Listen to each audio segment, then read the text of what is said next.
DElEd world में आपका स्वागत है। आज हम पेपर 5 डिस्कस करेंगे सामाजिक अध्ययन।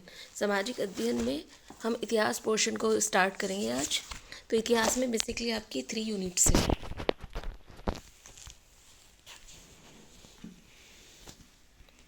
फर्स्ट यूनिट में आपका हम कवर करेंगे इतिहास का अर्थ, महत्व, जानने के स्रोत, पुरातात्विक मुद्रा और अभिलेख, साहित्यिक विवरण, विदेशी यात्रियों का विवरण, काल या तिथि निर्धारण पद्धतियाँ, पृथ्वी पर मानव की उत्पत्ति एवं विकास और नदी घाटी की सभ्यताएं आपकी यूनिट 2 है। और वैदिक काल, महाजनपद काल, उपनिषद काल यूनिट 3 है। तो आज हम स्टार्ट करेंगे यूनिट 1। यूनिट 1 में हम डिस्कस करेंगे आज इतिहास लिखने की परंपरा, इतिहास का अर्थ, इतिहास की प्रकृति, इतिहास का क्षेत्र, इतिहास का महत्व और भारतीय इतिहास के स्रोत, और काल निर्धारण या तिथि निर्धारण की पद्धतियाँ हम सेकेंड वीडियो में डिस्कस करेंगे। इस वीडियो में हम सिर्फ यही टॉपिक डिस्कस करेंगे: परंपरा, अर्थ, प्रकृति, क्षेत्र, महत्व और स्रोत। इतिहास लिखने की परंपरा बेसिकली क्या है? इतिहास का भी एक इतिहास है कि इतिहास को लिखना कैसे शुरू किया। जो इतिहास का पिता है या कथात्मक इतिहास का जन्मदाता हम किसको कहते हैं? हेरोडोट्स। हेरोडोट्स ने सर्वप्रथम 500 वर्ष पूर्व मनुष्य के कार्यों एवं विचारों को क्रमबद्ध रूप प्रदान करने का प्रयास किया। मीन्स क्रमबद्ध इतिहास, आप मनुष्य के कार्य एवं विचारों कहो या अतीत में घटी घटनाओं,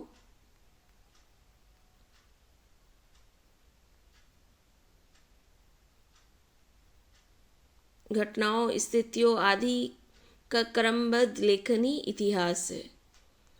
तो सर्वप्रथम 500 वर्ष पूर्व मनुष्य के कार्यों एवं विचारों को क्रमबद्ध रूप प्रदान करने का प्रयास हेरोडोट्स ने किया था।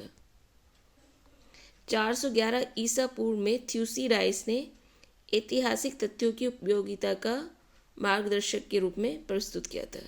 आपका जो इम्पोर्टेंट है सिर्फ यही है कि आपका जो क्वेश्चन आता है डायरेक्टली यही आता है, ऑब्जेक्टिव और वेरी शॉर्ट में रिपीट क्वेश्चन है कि इतिहास का पिता या कथात्मक इतिहास का जन्मदाता किसको कहते हैं? हेरोडोट्स को कहते हैं। हेरोडोट्स ने एक पुस्तक लिखी थी हिस्टोरिका, वो हमने आगे भी मेंशन किया है जब आगे पढ़ेंगे। तो ये दो क्वेश्चंस तो आपके आते ही आते हैं, रिपीट PYQ है। बाकी मैंने 2 पॉइंट्स सिर्फ आपकी नॉलेज के लिए ऐड किए हैं। 411 ईसा पूर्व में थ्यूसीडाइड्स ने मार्ग प्रशस्त किया था एक तरह से, कि उसने ऐतिहासिक जो तथ्य थे उनकी उपयोगिता के बारे में बताया कि भाई ये इतना उपयोगी है इसलिए हमें लिखना शुरू करना चाहिए। तो 411 ईसा पूर्व में थ्यूसीडाइड्स ने ऐतिहासिक तथ्यों की उपयोगिता को मार्गदर्शक के रूप में प्रस्तुत किया था।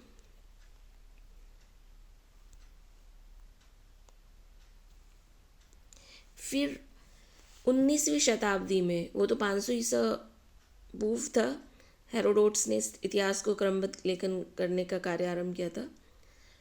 19वीं शताब्दी में रैंक महोदय ने सर्वप्रथम इतिहास का वैज्ञानिक रूप में निर्माण कर आगे का पथ प्रशस्त किया।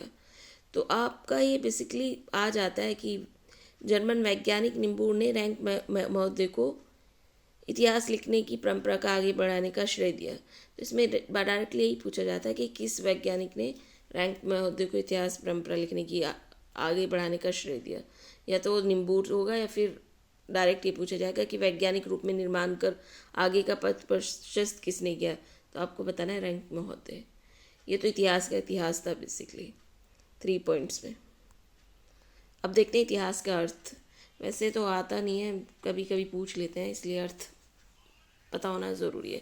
इतिहास बेसिकली क्या है? हिंदी का शब्द है जो कि इंग्लिश के हिस्ट्री से बना है।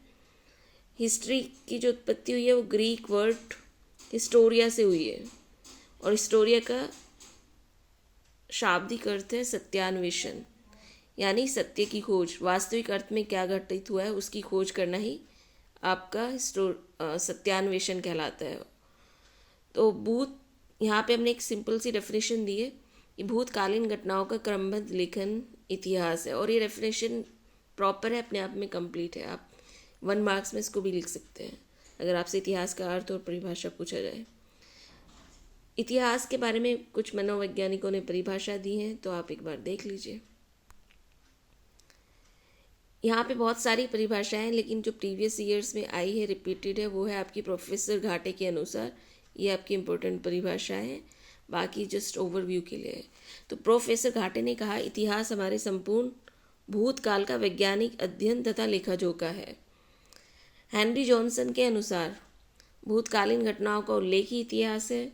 इतिहास घटनाओं या विचारों का सुसंबद्ध विवरण है। मेटलैंड ने कहा, मानव ने जो कुछ किया है और कहा है, यहाँ तक कि उसने जो सोचा है वह इतिहास है। टायनोबी ने कहा, इतिहास गतिशील मानव व्यवहार की खोज है। तो हमें सिर्फ एक ही डेफिनेशन याद रखनी है, वो है प्रोफेसर घाटे की। घाटे की प्रीवियस ईयर्स में रिपीटेड है ये, कि इतिहास हमारे संपूर्ण भूतकाल का वैज्ञानिक अध्ययन तथा लेखा जोखा है। ये आपको ऑब्जेक्टिव में भी मिलती है और उसमें भी मिलती है, वन वेरी शॉर्ट में, वन लाइनर में। अब देखते हैं इतिहास की प्रकृति। प्राचीन काल में इतिहास का ज्ञान गद्य या पद के रूप में एक पीढ़ी से दूसरी पीढ़ी को मौखिक रूप में प्राप्त होता था। पहले प्राचीन काल में अध्ययन तो मौखिक रूप से ही होता था, लिखित रूप से नहीं होता था। तो इसकी जो प्रकृति है वो गद्य और पद की भी है और मौखिक रूप में प्राप्त होता था। प्राचीन काल में ऐतिहासिक तथ्यों के आधार पर प्रमाणिक इतिहास लिखने का श्रेय किसको जाता है? श्री स्टब्स, टी.एफ. टाउट और एस.आर. गार्डनर आदि को जाता है। इतिहास कला एवं विज्ञान दोनों का संगम है। आपका कला एवं विज्ञान दोनों का संगम है, क्योंकि कला में आप अगर देखा जाए तो इसमें आप रेफरेंस में यूज़ करते हैं, फ़ोटोज़ यूज़ करते हैं, आपका क्या कहते हैं, डिज़ाइंस यूज़ करते हैं।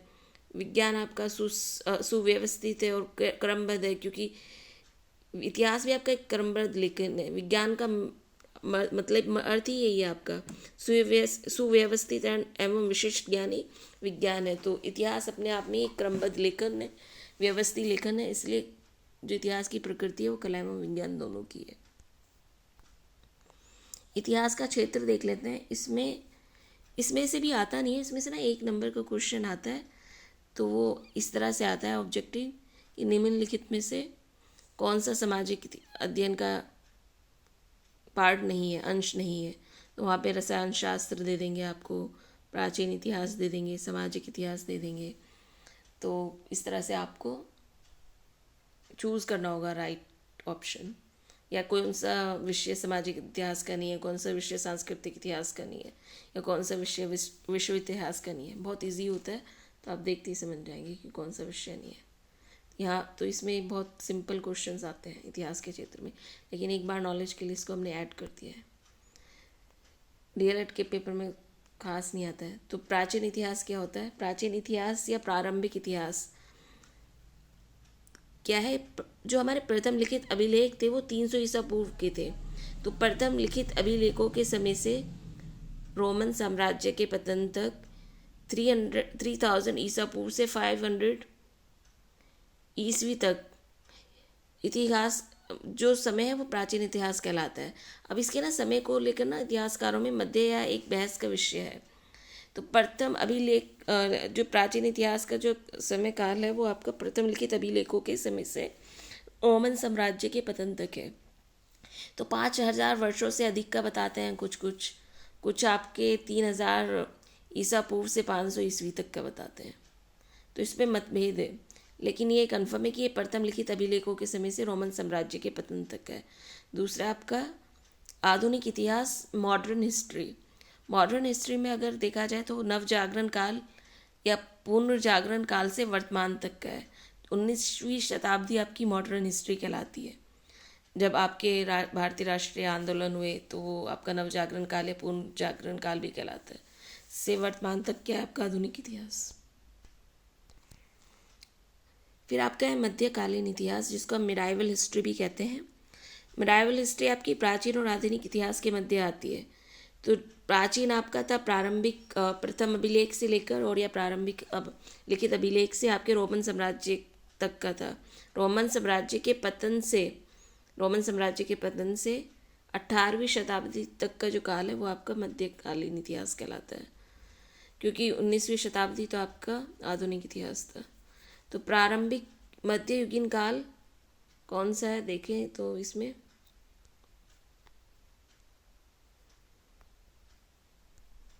आपका है 5वीं से 12वीं शताब्दी, और इसको भी दो भागों में बांटा गया है, प्रारंभिक मध्ययुगीन काल 5वीं से 12वीं शताब्दी और उत्तर मध्यकाल 12वीं से 18वीं शताब्दी।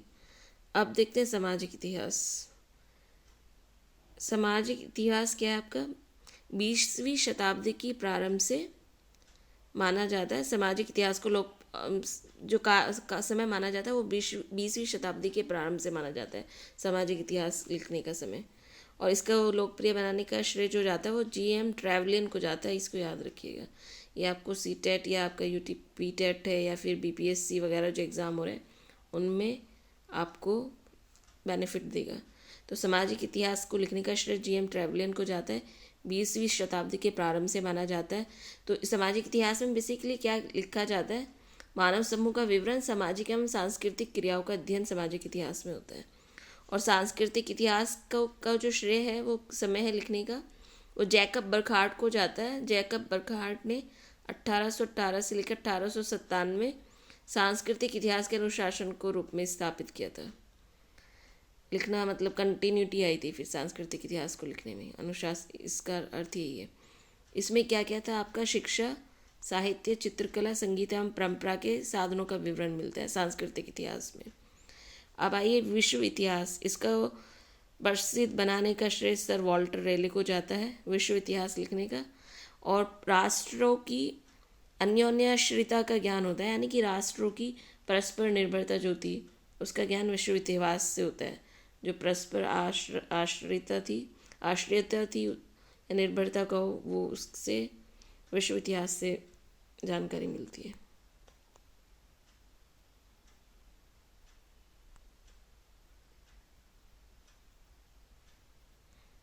अब देखते हैं इतिहास का महत्व। इतिहास का महत्व अगर आएगा तो वो 2 मार्क्स में आएगा, आ जाता है, प्रीवियस ईयर में आया हुआ है इतिहास का महत्व लिखने के लिए। तो इसमें क्या है? पहला पॉइंट, अतीत एवं वर्तमान को समझने में सहायक है, क्योंकि हम दूसरों के अनुभव से ही ज़्यादा सीखते हैं और फिर दूसरों के अनुभव के बारे में जानकर हमें अपना वर्तमान में डिसीजन लेने में ज़्यादा सरलता होती है। तो इसलिए अतीत एवं वर्तमान को समझने में सहायक है इतिहास। देश प्रेम की भावना जागृत करता है, ज्ञान वृद्धि का साधन है, व्यापक दृष्टिकोण का विकास होता है, भावनात्मक और राष्ट्रीय एकता का विकास होता है, मानसिकता का बोध होता है, तर्क विचार करने लगते हैं, चिंतन करने लगते हैं इतिहास के अध्ययन के बाद। व्यवहारिक जीवन में भी उपयोगिता है, जैसे आपकी प्रतियोगी परीक्षाओं में, लेखन में, पत्रकारिता आदि में हम इतिहास का उपयोग करते हैं। ये इतिहास का महत्व था, इसको याद कर लीजिएगा क्योंकि PYQ में आया हुआ है ये इतिहास का महत्व। अतीत एवं वर्तमान को समझने में सहायक है, देश प्रेम की भावना जागृत करता है, ज्ञान वृद्धि का साधन है, व्यापक दृष्टिकोण का विकास है, ज्ञान में वृद्धि करता है। जाहिर सी बात है, आप डिफरेंट परंपराओं, घटनाओं, भूतकाल में घटित घटनाओं, परंपराओं, राजनीतिक और आर्थिक स्थिति के बारे में अवगत होते हैं। मानसिकता का बोध कराता है, तर्क चिंतन आप में पैदा करता है, कल्पना तर्क चिंतन का विकास करता है, व्यावहारिक जीवन में उपयोगिता है, प्रतियोगी परीक्षाओं में, लेखन में, पत्रकारिता में आदि में।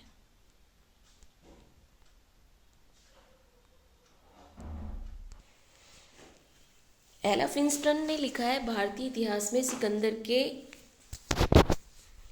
आक्रमण के पूर्व की किसी महत्वपूर्ण घटना की तिथि निश्चित नहीं की जा सकती। यानी अगर सिकंदर के आक्रमण से पहले अगर किसी इतिहास को हम देखते हैं तो उसमें क्रमबद्ध नहीं है, आपको समय के बारे में एक्यूरेट जानकारी नहीं मिल पाएगी।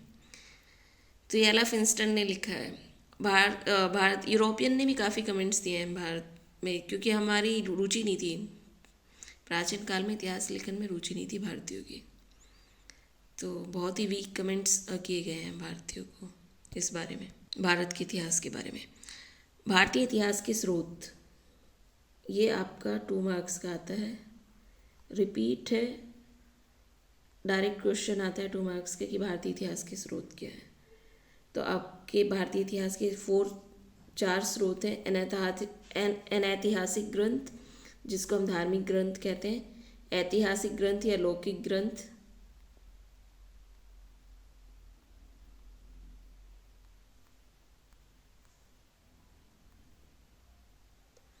विदेशी यात्रियों एवं लेखकों के विवरण, पुरातत्व संबंधी सामग्री। इनको हम अनैतिहासिक ग्रंथ और ऐतिहासिक ग्रंथ को साहित्य विवरण भी कहते हैं। अगर आपसे साहित्य विवरण पूछता है तो आप इनका उल्लेख कर सकते हैं। तो आपके 4 भारतीय इतिहास के स्रोत हैं: अनैतिहासिक ग्रंथ, धार्मिक ग्रंथ, ऐतिहासिक ग्रंथ, विदेशी यात्रियों एवं लेखकों के विवरण, पुरातत्व संबंधी सामग्री, अभिलेख या शिलालेख, मुद्रा और स्मारक। तो 1 बाय 1 करते हैं। पहले हम समराइज्ड फॉर्म में डिस्कस करेंगे क्योंकि 2 मार्क्स में आपका आता ही आता है, रिपीट है जो इस यूनिट से आता है, हर साल आता है ये क्वेश्चन।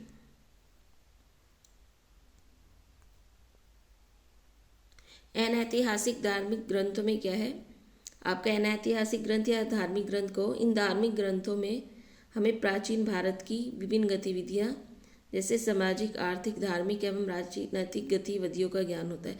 अगर देखा जाए साहित्य विवरण या आपका अनैतिहासिक ग्रंथ हो या धार्मिक ग्रंथ हो या आपके ऐतिहासिक ग्रंथ हो, उसमें तत्कालीन समाज की राजनीतिक, आर्थिक और धार्मिक स्थिति का ज्ञान होता है भारत की, तत्कालीन भारतीय समाज की। तो ये आपको याद, मतलब जब आएगा तो आपको लिखना ही लिखना है। तो अनैतिहासिक धार्मिक ग्रंथों से हमें क्या ज्ञान होता है? सामाजिक, आर्थिक, धार्मिक एवं राजनीतिक गतिविधियों का ज्ञान होता है। अनैतिहासिक धार्मिक ग्रंथों को 3 पार्ट्स में डिवाइड किया गया है: वैदिक साहित्य, बौद्ध साहित्य, जैन साहित्य। अब वैदिक साहित्य में भी क्या क्या है देख लीजिए एक बार। वैदिक साहित्य के अंतर्गत आपके वेद आते हैं, 4 वेद आते हैं: ऋग्वेद, सामवेद, यजुर्वेद, अथर्ववेद। उपनिषद, आरण्यक और ब्राह्मण ग्रंथ, वेदांग, सूत्र साहित्य व स्मृति आती हैं। तो आपको चारों के बारे में लिखना है। अगर आपके पास आता है क्वेश्चन कि भारतीय इतिहास के स्रोत क्या है, तो इसमें ना 3 लाइन तो लिखनी ही लिखनी है आपको। अगर ये आता है तो चारों में 3 लाइन लिखेंगे 2 मार्क्स में। तो आप अनैतिहासिक ग्रंथ और धार्मिक ग्रंथ में थोड़ा सा डिस्क्रिप्शन दे दीजिएगा कि तत्कालीन भारतीय समाज की धार्मिक, राजनीतिक और सामाजिक गतिविधियों का पता चलता है जो है। उसके क्या क्या है उसमें? वेद हैं आपके, ब्राह्मण ग्रंथ है, उपनिषद है, वेदांग है, स्मृतियाँ हैं और सूत्र हैं। तो ये आपके अनैतिहासिक ग्रंथ है। अब देखते हैं धार्मिक ग्रंथ। तो 3 लाइन लिखनी है, तो आपकी 12 लाइन्स हो जाएंगी, तो 60 वर्ड्स, क्योंकि 2 मार्क्स में 60 वर्ड्स ज़रूरी है, तो शॉर्ट में ही लिखना है। अब वैदिक साहित्य हो गया, बौद्ध साहित्य हो गया, जैन साहित्य हो गया आपका। तो वैदिक साहित्य में आपके वेद, उपनिषद, आरण्यक, ब्राह्मण ग्रंथ, वेदांग और सूत्र साहित्य व स्मृति हो गई। अब बौद्ध साहित्य में देखिए, बौद्ध साहित्य को त्रिपिटक भी कहा जाता है।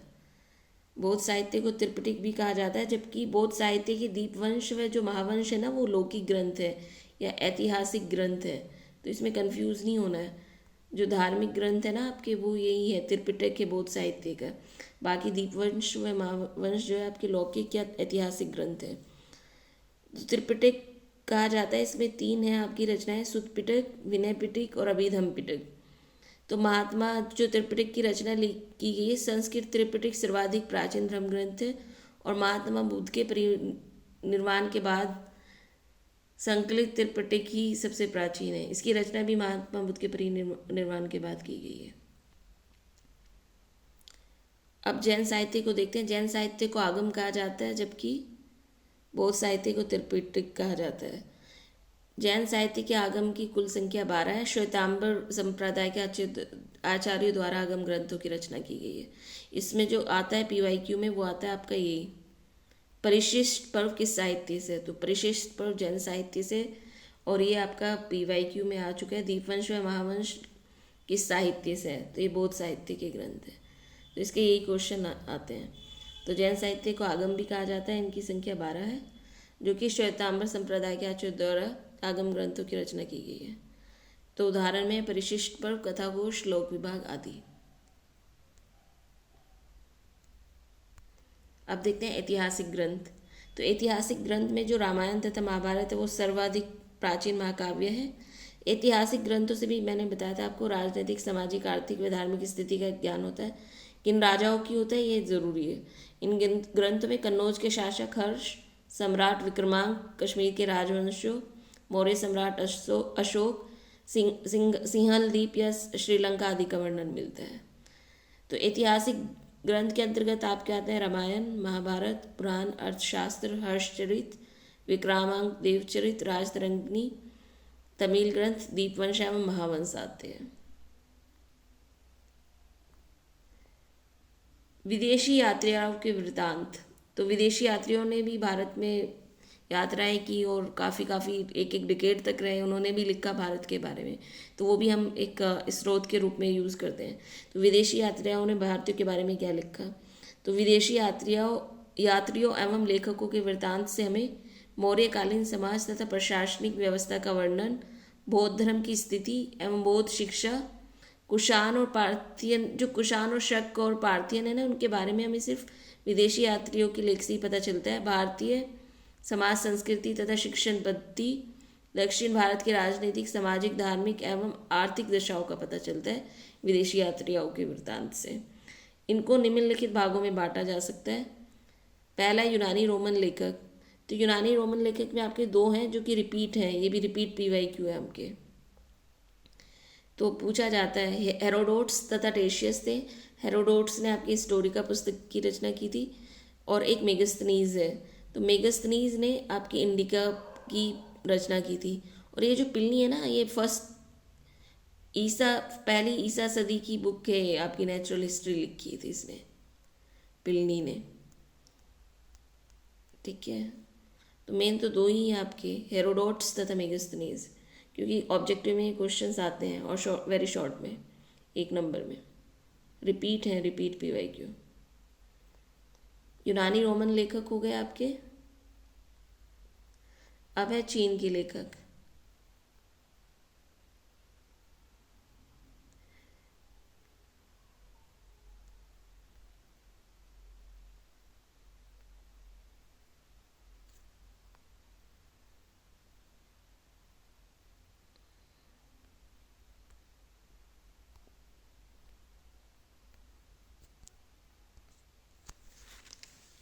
चीन के लेखक में जो आता है आपका, जो रिपीट PYQ है, वो है फाइयान ह्यूएंत्सांग।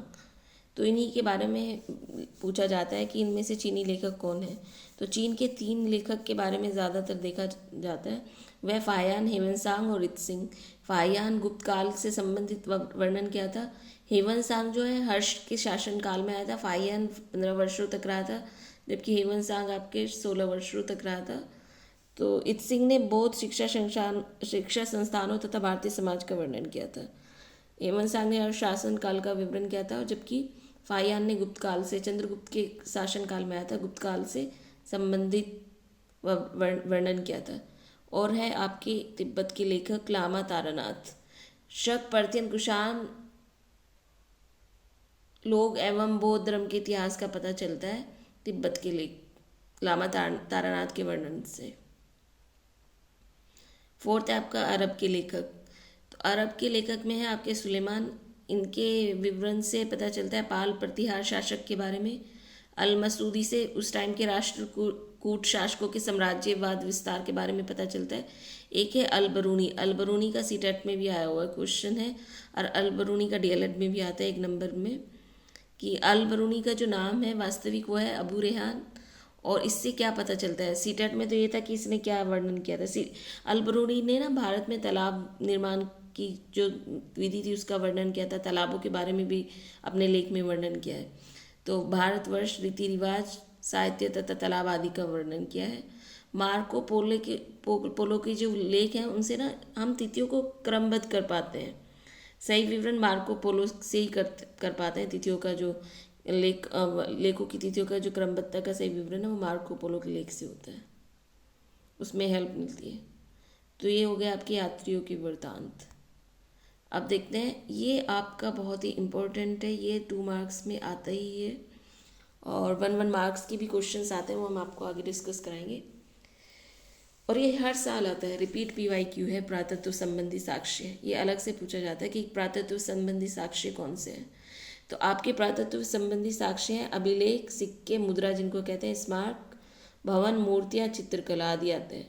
तो मेन तो आपके 3 ही डिस्कस होते हैं जो सिलेबस में, वो अभिलेख, सिक्के और स्मारक। तो अभिलेख क्या होता है ना, अभिलेख किसी भी पत्थर या धातु पे ना खुदी हुई जो पठन सामग्री है ना, उसको अभिलेख कहते हैं। किस किस पे वो खुदी हुई पठन सामग्री हो सकती है? वो स्तंभों पे हो सकती है, शिलाओं, ताम्रपत्रों, मुद्राओं, पात्रों, मूर्तियों, गुफाओं आदि। यानी स्तंभों, शिलाओं, ताम्रपत्रों, मुद्राओं मुद्राओं, मूर्तियों और गुफाओं आदि में जो खुदी हुई पठन सामग्री है उनको ही हम अभिलेख कहते हैं। अभिलेख दो प्रकार के होते हैं, देशी अभिलेख और विदेशी अभिलेख। तो देशी अभिलेख भी दो तरह के हैं, अशोक के अभिलेख हैं तथा अशोक के पश्चात अभिलेख हैं। और विदेशी अभिलेख में ना सबसे जो पुराना है वो एशिया माइनर का बोगसकाई का प्राचीनतम विदेशी अभिलेख है। इसके अलावा जो जिक्र किया गया है वो ईरान के पारसी पॉलिस का तथा नक्शेरुत्तम अभिलेख का है, जिनसे ना ईरान और भारत के संबंधों का पता चलता है। ये तो हो गया अभिलेख के बारे में। अब देखते हैं मुद्रा के बारे में। मुद्रा या सिक्के, सिक्कों के अध्ययन को क्या कहा जाता है? मुद्रा शास्त्र कहा जाता है। तो सिक्कों के अध्ययन को मुद्रा शास्त्र कहा जाता है, जबकि अभिलेखों के अध्ययन को पुरालेख शास्त्र कहा जाता है। क्या कहा जाता है? पुरालेख शास्त्र कहा जाता है अभिलेखों के अध्ययन को, और सिक्कों के अध्ययन को मुद्रा शास्त्र कहा जाता है। तो मुद्रा से क्या चलता है? तत्कालीन शासक का नाम, समय, साम्राज्य विस्तार और उस समय की प्रचलित कला व धातु के बारे में पता चलता है मुद्रा से, मुद्रा के अध्ययन से। और जो प्राचीनतम सिक्के थे वो सोना, चांदी, तांबा, कांसा, सीसा और पोटीन के मिलते थे। प्राचीन भारतीय के सिक्कों पर अनेक चिन्ह मिलते हैं, तो उन चिन्हों को हम क्या कहते हैं? पंचमार्क कहते हैं, और उन सिक्कों को आहत सिक्के कहते हैं। जो चिन्ह मिलते हैं सिक्कों पे उन्हें पंचमार्क कहते हैं, और सिक्कों को आहत सिक्के कहते हैं। मुद्राओं का वर्गीकरण 3 प्रकार से किया गया है, यूनानियों की मुद्राएं, सीथियन तथा पार्थियन मुद्राएं, भारतीय शासकों की मुद्राएं।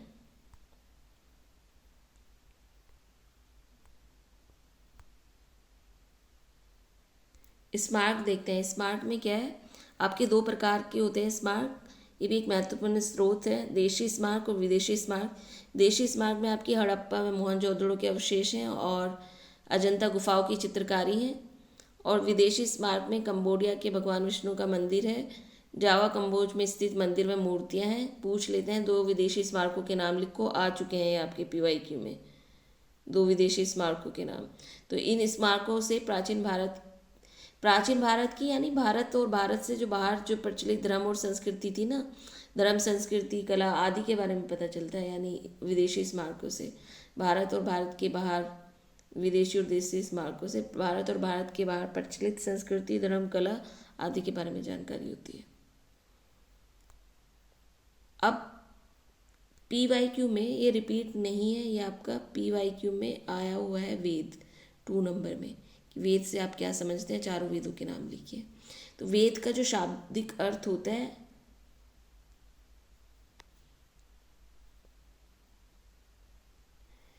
वेद का शाब्दिक अर्थ है आपका ज्ञान, और वो ज्ञान कैसा होता है? आध्यात्मिक व पवित्र ज्ञान होता है। और वेद आपका संस्कृत के विद धातु से बना है, जिसका अर्थ होता है जानना। वेदों के जो संकलन करता है वो है कृष्ण द्वैपायन, और उन्होंने वेदों का पृथक्करण किया, उनको 4 भागों में कर दिया। इसकी वजह से उन्हें वेद व्यास की संज्ञा दी जाती है। तो वेदों को अपरुषेय अर्थात देवकृत मानते हैं, क्योंकि इनके रचयिता के बारे में कोई जानकारी नहीं है। वेदों की कुल संख्या 4 है, जिसमें पहला है आपका ऋग्वेद। ऋग्वेद में ऋचाओं का संग्रह है।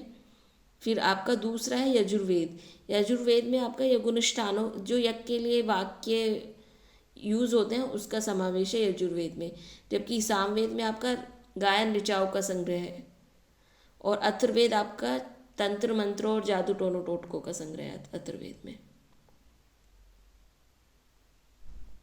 ये ब्राह्मण ग्रंथ है, 1 नंबर में पूछ लेते हैं ब्राह्मण ग्रंथ क्या होते हैं। यज्ञों एवं कर्म कांडों के विधान एवं प्रक्रिया को समझने वाले ग्रंथ ही ब्राह्मण ग्रंथ कहलाते हैं। यानी जिन ग्रंथों से यज्ञ और कर्म कांड के विधान और नियम के बारे में पता चलता है वो आपके ब्राह्मण ग्रंथ होते हैं, क्योंकि ब्राह्मण का शाब्दिक अर्थ क्या है? ब्रह्म का शाब्दिक अर्थ है यज्ञ। और ब्राह्मण ग्रंथ और उपनिषदों से हमें क्या पता चलता है? एक ये भी है, क्योंकि पूछा गया हुआ है आपका PYQ में, ब्राह्मण ग्रंथ व उपनिषदों से क्या पता चलता है, क्या लेख, उसके अंदर क्या लेखन है। तो ब्राह्मण व उपनिषदों से ना परीक्षित के बाद और बिम्सार से पहले के इतिहास का ज्ञान प्राप्त होता है। ये आपका रिपीट PYQ है। मेगास्थनीज आता ही है, ये आपका फर्स्ट सेमेस्टर में भी आता है और सेकंड में भी आता है। तो ये रिपीट PYQ है और हर साल आता है कि मेगास्थनीज ने कौन सी पुस्तक लिखी, मेगास्थनीज ने क्या भारत में आश्चर्यजनक जिन चीज़ों का वर्णन किया उनके बारे में लिखिए, भारत यात्रा का वर्णन लिखिए। तो मेगास्थनीज कौन था? मेगास्थनीज बेसिकली सेल्यूकस का राजदूत था जो चंद्रगुप्त मौर्य के दरबार में आया था। यूनानी शासक, यूनानी था मेगास्थनीज। उसने पुस्तक आप जो लिखी थी वो इंडिका लिखी थी, और इंडिका में भारतीय संस्थाओं, भूगोल और मौर्यकालीन समाज तथा प्रशासनिक व्यवस्था का विवरण मिलता है इंडिका में। और मेगास्थनीज के भारतीय यात्रा वर्णन में जो आश्चर्यजनक चीज़ें थी वो थी बरगद, गन्ना, कपास, तोता। उसने बरगद के बारे में क्या लिखा? इस पेड़ की जड़ें तने से उगती हैं, इसकी छाया में 400 लोग एक साथ रह सकते हैं। और गन्ना के बारे में लिखा, बिना मधुमक्खी के शहद मिलता है। कपास ऊन पेड़ों से उगती है। पक्षी जो मनुष्य जैसे बोलता है, उसने तोता के बारे में लिखा। तो ये आपका रिपीट PYQ है।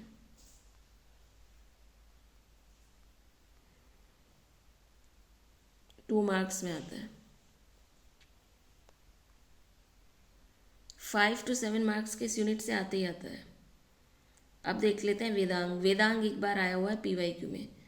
तो वेदांग जो होते हैं ना, वेदों को का सही अर्थ समझने और इनका सही उच्चारण के ही लिए वेदांग की रचना की गई। वेदांग 6 है: शिक्षा, कल्प, व्याकरण, निरुक्त, छंद और ज्योतिष। शिक्षा से वैदिक शब्दों के उच्चारण हेतु जानकारी मिलती है। कल्प वेदांग से आपको कर्म कांडों को संपन्न कराने हेतु विधि व नियम के बारे में जानकारी मिलती है। व्याकरण से नामों एवं धातुओं की रचना, उपसर्ग एवं प्रत्यय के प्रयोग हेतु नियम। निरुक्त क्या है? निरुक्त के बारे में आप ध्यान दीजिएगा। भाषा शास्त्र का प्रथम ग्रंथ है निरुक्त, जिससे हमें पता चलता है शब्दों की व्युत्पत्ति, कि शब्दों की उत्पत्ति कैसे हुई है। तो शब्दों की व्युत्पत्ति हेतु नियम निरुक्त में लिखे गए हैं और भाषा शास्त्र का प्रथम ग्रंथ है। यास्क ने इसकी रचना की थी। और छंद से क्या पता चलता है? क्योंकि वैदिक साहित्य में आपकी गायत्री है, त्रिष्टुप है, जगती है, बृहति है, इनका प्रयोग छंद में किया जाता है। जानकारी मिलती है छंद वेदांग से। ज्योतिष शास्त्र का कैसे विकास हुआ है वो आपका ज्योतिष वेदांग से पता चलता है।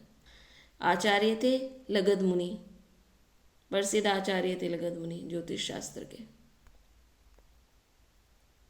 अब देखते हैं वेद व उपवेद, उनकी विशेषता। ये भी PYQ में आया हुआ है ये, लेकिन रिपीट नहीं है, कभी कभी होते हैं।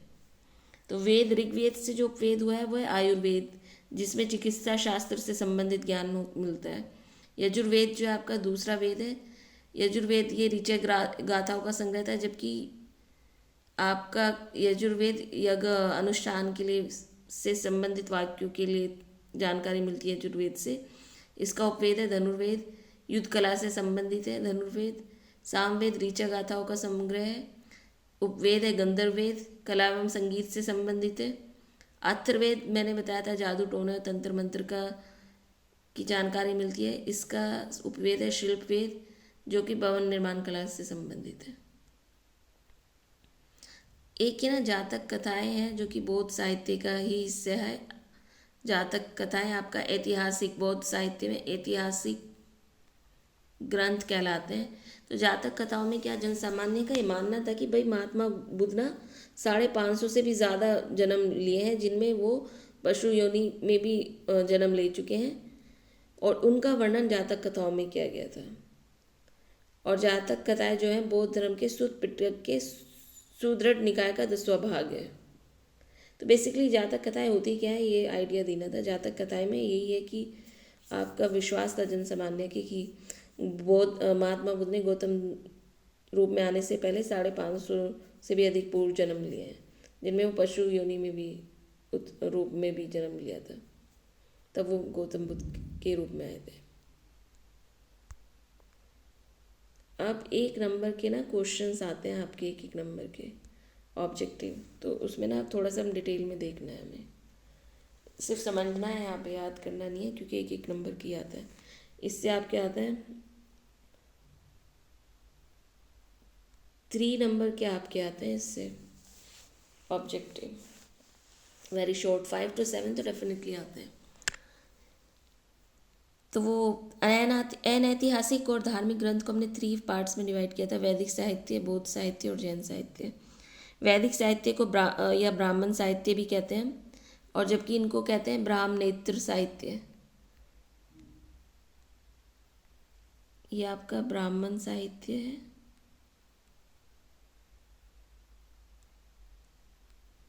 और ये है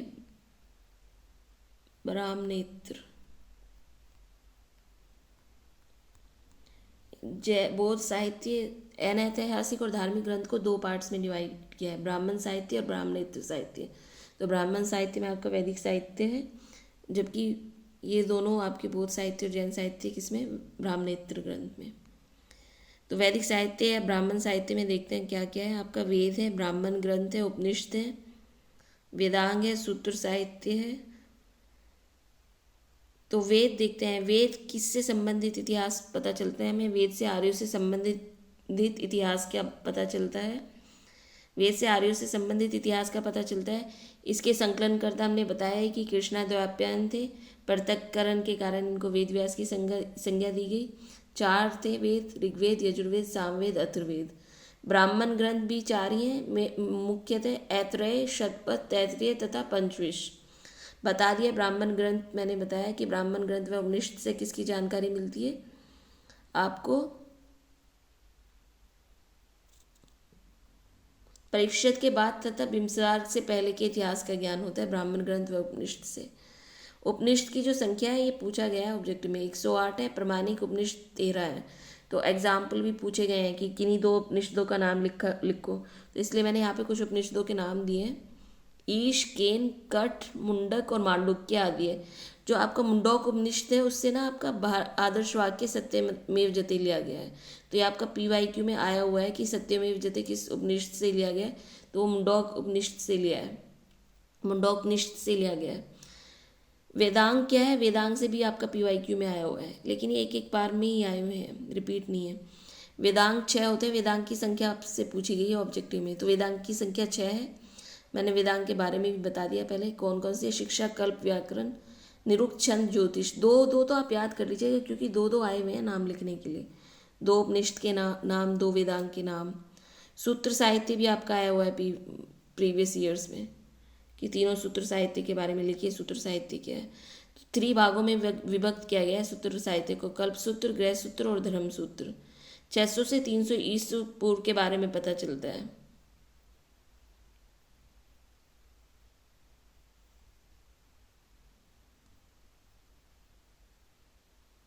कल्प आपका ना स्वास्थ्य संबंधी, कल्प सूत्र से ना स्वास्थ्य संबंधी जानकारी, आपको जानकारी का ज्ञान होता है। ग्रह संबंधित जानकारी का ज्ञान गृह सूत्र से होता है, और धर्म से संबंधित मीन्स या गौर कर्मकांड से संबंधित जानकारी का ज्ञान धर्म सूत्र से होता है। कल्प सूत्र से स्वास्थ्य संबंधी जानकारी का ज्ञान होता है। स्मृतियाँ या धर्मशास्त्र, तो स्मृतियाँ धर्मशास्त्र से भी तत्कालीन भारतीय समाज की राजनैतिक, धार्मिक और सामाजिक स्थिति का ज्ञान होता है। सबसे प्राचीनतम मनुस्मृति है आपकी, जो लिखी गई थी 200 ईसा पूर्व से 100 ईस्वी के मध्य। आरण्यक ग्रंथ क्या होते हैं, आरण्यक ग्रंथ ना सन्यासियों ने वनों में रहकर लिखे थे, जिनसे हमें दार्शनिक एवं रहस्यात्मक विषयों को, जैसे आत्मा, मृत्यु, जीवन आदि का वर्णन पता चलता है। तो आरण्यक जो है ना आपके बेसिकली ब्राह्मण ग्रंथों से ही लिखे गए हैं। आप देखें तो ऐतरेय आरण्यक है आपका, ऐतरेय ब्राह्मण ग्रंथ भी है। ऐतरेय आरण्यक, शाखायंत आरण्यक किससे संबंधित है, ऋग्वेद से।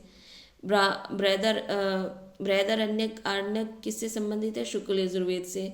मैत्रायणी उपनिषद आरण्यक किससे संबंधित है, कृष्ण यजुर्वेद से। और तवलकार आरण्यक किससे संबंधित है, सामवेद से। और ये PYQ में आया हुआ है, तवलकार आरण्यक को जैमिनी उपनिषद कहा जाता है, जैमिनी उपनिषद ब्राह्मण कहा जाता है ऑब्जेक्टिव में था आपका, तो इसको ध्यान रखिएगा। तवलकार आरण्यक को जैमिनी उपनिषद ब्राह्मण भी कहा जाता है, सामवेद से संबंधित है। अब देखते हैं बौद्ध साहित्य, मैंने बताया त्रिपिटक भी कहा जाता है, सुत्त पिटक, विनय पिटक, अभिधम पिटक, ये 3 है। महात्मा बुद्ध के परिनिर्वाण के बाद रचित है। संस्कृत त्रिपिटक सर्वाधिक प्राचीन है। और बौद्ध साहित्य के दीपवंश एवं महावंश ऐतिहासिक व लौकिक ग्रंथ हैं। जैन साहित्य आपकी 12 है। आगम कहा जाता है इनको। प्राकृत एवं संस्कृत भाषा में मिलते हैं। ग्रंथों की रचना श्वेतांबर संप्रदाय के आचार्यों द्वारा की गई। परिशिष्ट पर्व का पहले भी आ चुका है तो याद रखिएगा। परिशिष्ट पर्व किस साहित्य का? जैन साहित्य का है। इसके अलावा भद्रबाहु चरित्र, भागवती सूत्र, कथा कोश, लोक विभाग। तो आपका ऐतिहासिक और धार्मिक ग्रंथ पूरा हो गया। अब देखते हैं ऐतिहासिक ग्रंथ और लौकिक ग्रंथ में एक एक नंबर के क्या आते हैं। ये आपके PYQ में आए हुए हैं कि रामायण का दूसरा नाम क्या है, या महाभारत को और किन अन्य नामों से पुकारते हैं। महाभारत का तो रिपीट है, ये आपका उसमें भी आया हुआ है। ये तो आपका तेलुगु में भी आया हुआ है और ये बहुविकल्पीय में आया हुआ है रामायण का। तो रामायण को चतुर्विंशति शास्त्री संहिता कहा जाता है। महर्षि वाल्मीकि ने इसकी रचना की थी संस्कृत भाषा में। मूलतः 6000 श्लोक थे। इसको 7 कांडों में बांटा गया है। फिर ये ना बाद में बढ़ गए थे, फिर ये 12,000 हो गए, फिर उसके बाद 24,000 है। तो वर्तमान जो रामायण है उसमें 24,000 श्लोक हैं। तो रामायण को 7 कांडों में बांटा गया है। बालकांड, अयोध्या कांड, अरण्य कांड, किष्किंधा कांड, सुंदरकांड, युद्धकांड, उत्तरकांड। तो भूषुंडी रामायण जो है वो आदि रामायण कहा जाता है, भूषुंडी रामायण को। तो आपका ये आया हुआ है ऑब्जेक्टिव में कि रामायण को का दूसरा नाम क्या है। तो रामायण को चतुर्विंशति शास्त्री संहिता कहा जाता है। महर्षि वाल्मीकि ने संस्कृत भाषा में रचना की है। मूलतः 6000 श्लोक थे। ये भी आया हुआ है ऑब्जेक्टिव में कि रामायण में कितने श्लोक थे। 7 कांडों में बांटा गया है। बालकांड, अयोध्या कांड, अरण्य कांड, किष्किंधा कांड, सुंदरकांड, युद्धकांड, उत्तरकांड। भूषुंडी रामायण आपके आदि रामायण भी कहा जाता है। महाभारत देखते हैं। महाभारत में जय संहिता किस नामों से पुकारते हैं महाभारत को? जय संहिता, भारत, शत सहस्त्री संहिता या महाभारत, क्योंकि इसमें श्लोक की संख्या के आधार पर इसका नाम बदला है। जय संहिता में 8,800 श्लोक थे। इसके मूल श्लोक थे जब ये लिखी गई थी महाभारत। इसमें सारे विजय संबंधी ग्रंथ है, एक तरह का जो विजय संबंधी घटनाएं हैं वो इसमें लिखी गई हैं जय संहिता में। भारत में कितने थे? 24,000 श्लोक थे। इसमें वैदिक जन भरत के वंशजों की कथा है, इसलिए इसका नाम भारत है। फिर शत सहस्त्री संहिता या महाभारत, इसमें 1,00,000 श्लोक थे। तो महाभारत को कितने उसमें बांटा गया पार्ट्स में? इसको 18 पर्वों में विभाजित किया गया है। वो 18 पर्व में 2 पर्व तो याद ही कर लीजिएगा क्योंकि पूछ लेते हैं। आदि, सभा, वन, विराट, उद्योग, भीषम, द्रोण, कर्ण, शल्य, सैप्तिक, स्त्री, शांति, अनुशासन, अश्वमेघ, आश्रमवासी, मौसिल, महाप्रस्थानिक, स्वर्गारोहण। तो इसमें तो 2 आराम से याद हो जाएगा। आप भीष्म, द्रोण, कर्ण, वन, विराट कुछ भी लिख देंगे ना तो भी आपको नंबर मिल जाएंगे। ये दोनों प्राचीन महाकाव्य हैं, रामायण और महाभारत। पुराण की संख्या ही भी PYQ में आया हुआ है कि प्राण की संख्या कितनी होती है। प्राण की संख्या 18 है। उपनिषद की 108 है, जिसमें कि 13 प्रमाणिक है। तो कंफ्यूज नहीं होना। और प्राण के भी 2 नाम पता होना चाहिए आपको कौन कौन से हैं। तो यहाँ पे मैंने कुछ प्राण के नाम लिख दिए हैं। ब्रह्म प्राण, विष्णु प्राण, वायु प्राण, नारद प्राण, मत्स्य प्राण भी है आपका एक, 5 हो गए।